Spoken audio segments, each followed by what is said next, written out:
തെരഞ്ഞെടുപ്പുമായി ബന്ധപ്പെട്ട് ഇടതുപക്ഷ ജനാധിപത്യ മുന്നണി എല്ലാ മുന്നൊരുക്കങ്ങളും പൂർത്തിയാക്കി വരികയാണ്. സീറ്റ് വിഭജന ചർച്ച തുടരുന്നുണ്ട്. മുന്നണിയിലെ എല്ലാ പാർട്ടികളും വളരെ സംതൃപ്തമായ നിലയിലാണ് പ്രശ്നങ്ങളെ സമീപിച്ചിട്ടുള്ളത്. തെരഞ്ഞെടുപ്പിന്റെ തീയതി പ്രഖ്യാപിച്ചിട്ടില്ല. തീയതി പ്രഖ്യാപിക്കുന്ന ദിവസം ഇപ്പോഴും അവ്യക്തമാണ്. തെരഞ്ഞെടുപ്പ് തീയതി പ്രഖ്യാപിക്കുന്ന മുറയ്ക്ക് ഇടതുപക്ഷ ജനാധിപത്യ മുന്നണിയുടെ സ്ഥാനാർത്ഥി പട്ടിക ഓരോ പാർട്ടിക്കും വിഭജിച്ച് നൽകിയ സീറ്റുകളുടെ അടിസ്ഥാനത്തിൽ അവർ പ്രത്യേകമായി പ്രഖ്യാപിക്കും. ഇടതുപക്ഷ ജനാധിപത്യ മുന്നണി കേരളത്തിൽ വൻ വിജയം നേടുന്നതിന് സാധ്യമായ എല്ലാ തലത്തിലുമുള്ള സംഘടനാ പ്രവർത്തനം നടത്തി വരികയാണ്. ഈ സംഘടനാ പ്രവർത്തനം കൂടുതൽ ശക്തിപ്പെടുത്തി മുന്നണിയുടെ ഉജ്ജ്വലമായ വിജയം ഉറപ്പിക്കുന്നതിനാവശ്യമായ എല്ലാ നടപടികളും കേരളത്തിൽ ഇടതുപക്ഷ ജനാധിപത്യ മുന്നണി സ്വീകരിക്കാണ്. ജനങ്ങളുടെ നല്ല പിന്തുണ ലഭിച്ചു വരുന്നുണ്ട്. കേരളത്തിൽ വീടുകൾ സന്ദർശിക്കുന്ന ഗൃഹസന്ദർശന പരിപാടി ഇടതുപക്ഷ ജനാധിപത്യ മുന്നണി സ്വീകരിച്ചിട്ടുണ്ട്. വീടുകൾ സന്ദർശിക്കുമ്പോൾ നല്ല പ്രതികരണമാണ് ജനങ്ങളിൽ ഉണ്ടാകുന്നത്. വീട് സന്ദർശനം പൂർണ്ണമായി കഴിഞ്ഞിട്ടില്ല. തുടർന്നുള്ള ദിവസങ്ങളിൽ വീട് സന്ദർശനം പൂർണ്ണമാകും. ആ നിലയിൽ ജനങ്ങൾ നല്ല നിലയിൽ ഇടതുപക്ഷ ജനാധിപത്യ മുന്നണിയെ സ്വീകരിക്കുകയും മുന്നണിയുടെ പ്രവർത്തനങ്ങൾക്ക് പിന്തുണ നൽകുകയും ചെയ്യുന്നുണ്ട്. കേരളത്തിലെ ഗവൺമെന്റ് കേരളത്തിന് നൽകിയ ഒരു ഉറപ്പ്, എല്ലാ ഉറപ്പുകളും പാലിക്കുകയാണ്. വയനാട് ദുരന്തത്തെ തുടർന്ന് സർവസ്വവും നഷ്ടപ്പെട്ട കുടുംബങ്ങളെ പുനരധിവസിപ്പിക്കാൻ നടപടികൾ സ്വീകരിക്കുമെന്ന് പറഞ്ഞു. ഇപ്പോൾ ആദ്യഘട്ട ടൗൺഷിപ്പ് കേരളത്തിന് വേണ്ടി സമർപ്പിച്ചു കഴിഞ്ഞിട്ടുണ്ട്. എല്ലാ വിഭാഗം ആളുകൾ 10,000-ങ്ങളാണ് ആ പരിപാടിയിൽ പങ്കെടുത്തത്. കേരളത്തിന്റെ നാനാഭാഗങ്ങളിൽ നിന്നും ആളുകൾ വയനാട്ടിലേക്ക് ഒഴുകുകയുണ്ടായി. ജനങ്ങൾ വലിയ തോതിൽ അതിനെ സ്വീകരിച്ചിട്ടുണ്ട്. ഇതെല്ലാം ഗവൺമെന്റിന്റെ പ്രവർത്തനങ്ങൾക്കുള്ള അംഗീകാരമായി മുന്നോട്ട് പോവുകയാണ്. ജനങ്ങളെ ഭൂമിയുടെ ഉടമകളാക്കി മാറ്റുന്നതിന് വേണ്ടിയുള്ള നടപടികളും ഗവൺമെന്റ് ത്വരിതപ്പെടുത്തിയിട്ടുണ്ട്. പട്ടയം നൽകുന്നതിൽ കേരളം റെക്കോർഡ് സൃഷ്ടിച്ചിട്ടുണ്ട്. വീടില്ലാത്തവർ, സ്വന്തമായി വീടില്ലാത്തവർക്ക് വീട് നൽകുന്നതിലും 5 ലക്ഷത്തിൽ പരം ആളുകൾക്ക് ഇപ്പോൾ വീട് നൽകിക്കഴിഞ്ഞു. ഈ കാര്യങ്ങളിലെല്ലാം ഗവൺമെന്റ് നല്ല നിലയിൽ മുന്നോട്ട് പോയിട്ടുണ്ട്. ജനങ്ങളുടെ വിശ്വാസം ആർജിച്ചുകൊണ്ട് തന്നെ ഈ അനുഭവങ്ങളുടെ എല്ലാം അടിസ്ഥാനത്തിൽ ജനങ്ങളുടെ ശേഷിക്കുന്ന പ്രശ്നങ്ങളും പരിഹരിക്കത്തക്ക നിലയിൽ ഇടതുപക്ഷ ജനാധിപത്യ മുന്നണി ഗവൺമെന്റിന് ഭരണ തുടർച്ച ലഭിക്കും എന്ന് തന്നെയാണ് ഞങ്ങൾ പ്രതീക്ഷിക്കുന്നതിന്. അതിന് സഹായകരമായ പ്രവർത്തനങ്ങൾ കേരളത്തിൽ നടപ്പിലാക്കി വരികയാണ്.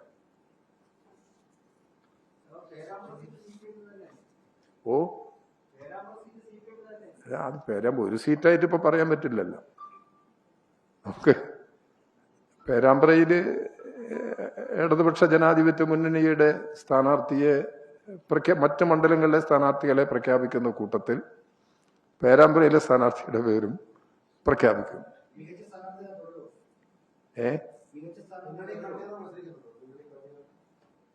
ഞാനതിന് ഉത്തരം പറഞ്ഞില്ലേ? അല്ല, ഒരാളെ കാര്യവും ഇപ്പോൾ പ്രത്യേകം എടുത്ത് പറയാൻ കഴിയില്ല. അത് ഈ എലക്ഷൻ പ്രഖ്യാപിച്ച് ഞാൻ നിങ്ങളിന്നില്ല എന്നാ ഞാൻ വിചാരിച്ചത്. നേരത്തെ ഇവിടെ കണ്ടിട്ടില്ല. എലക്ഷൻ പ്രഖ്യാപിച്ചു കഴിഞ്ഞാൽ അത് ഒരു കാലതാമസവും വരാതെ ഞങ്ങളെ പണിയൊക്കെ ഏകദേശം പൂർത്തിയായി കഴിഞ്ഞിട്ടുണ്ട്. പറയൽ ഇടതുപക്ഷ ഈ തെരഞ്ഞെടുപ്പ് പ്രഖ്യാപിച്ചതിന് ശേഷം ആകാം എന്നുള്ളത്. ആരും എന്നോട് ചോദിച്ചില്ലേ ഷീറ്റ് പട്ടിയൊക്കെ ആയിട്ടാ വന്നതെന്നുള്ളത്. ആ പട്ടിയൊക്കെ എന്റെ കയ്യിൽ റെഡി ഉണ്ട്. അപ്പൊ അതുകൊണ്ട് പറച്ചിൽ നമുക്ക് എലക്ഷൻ ഡിക്ലെയർ ചെയ്തതിന് ശേഷം പറയാം.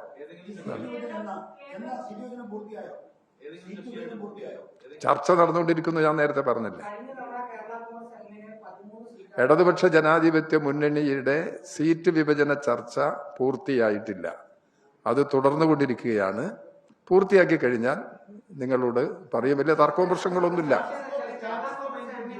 ആരും ഒരാൾ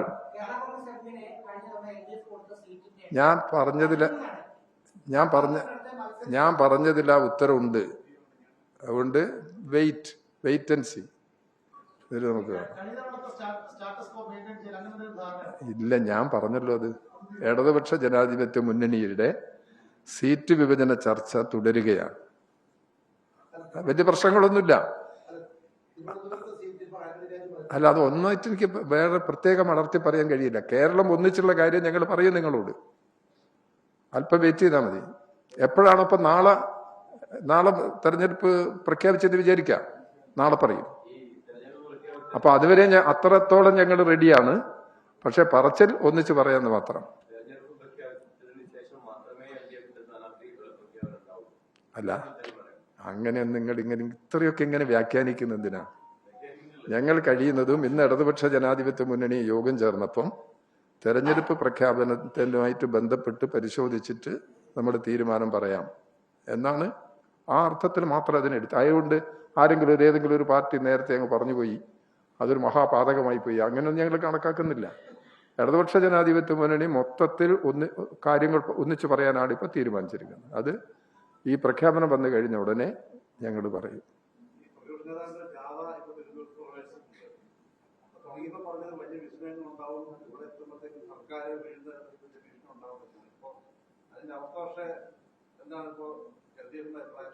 അല്ല, അത് അദ്ദേഹത്തിന്റെ അഭിപ്രായം പറയേണ്ടത്. അദ്ദേഹം വിസ്മയം തീർത്ത് പോവുകയാണല്ലോ. അത് ജനങ്ങൾക്ക് മനസ്സിലാകുമല്ലോ. അദ്ദേഹം അഭിപ്രായങ്ങൾ ഇങ്ങനെ മാറ്റി മാറ്റി പറയാം. അത് തന്നെയാണ് ഒരു പ്രധാന വിസ്മയം. അത് ഒരു രാഷ്ട്രീയ നേതാവും കേരളത്തിൽ സ്വീകരിക്കാത്ത നിലയിൽ അഭിപ്രായങ്ങൾ മാറി മാറി പറഞ്ഞ് വസ്തുതാവിരുദ്ധമായ കാര്യങ്ങൾ ജനങ്ങളുടെ മുമ്പിൽ പറഞ്ഞ് അങ്ങനെ മുന്നോട്ട് പോവുക. അതാണോ അദ്ദേഹം ഉദ്ദേശിച്ച വിസ്മയം എന്നുള്ളത് ഞങ്ങൾക്കറിയില്ല. എന്തെങ്കിലും ഒരു വിസ്മയം കേരളത്തിൽ ഉണ്ടായിട്ടുണ്ടെങ്കിൽ അത് നിങ്ങൾക്കെല്ലാം, ഈ കേരളത്തിൽ ജീവിക്കുന്ന മുഴുവൻ ആളുകൾക്ക് അനുഭവപ്പെടുമല്ലോ. അപ്പൊ അതിൽ നിങ്ങളെല്ലാം പരിശോധിക്കുക എന്താ വിസ്മയം എന്നുള്ളത്. നിങ്ങളെല്ലാം പരിശോധിക്കുക. ഞങ്ങൾക്ക് അതിലൊരു ഉത്കണ്ഠയൊന്നുമില്ല.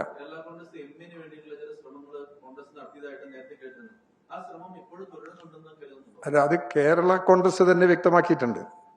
കേരള കോൺഗ്രസിനെ കുറിച്ചുള്ള അഭിപ്രായം പറയേണ്ടത് കേരള കോൺഗ്രസ് തന്നെയാണ്. വേറെ UDFന്റെ നേതാക്കന്മാരോ LDF നേതാക്കന്മാരോ അല്ല പറയേണ്ടത്. ഒരു തീരുമാനം എടുത്തു കഴിഞ്ഞാൽ ഞങ്ങൾക്ക് പറയാം.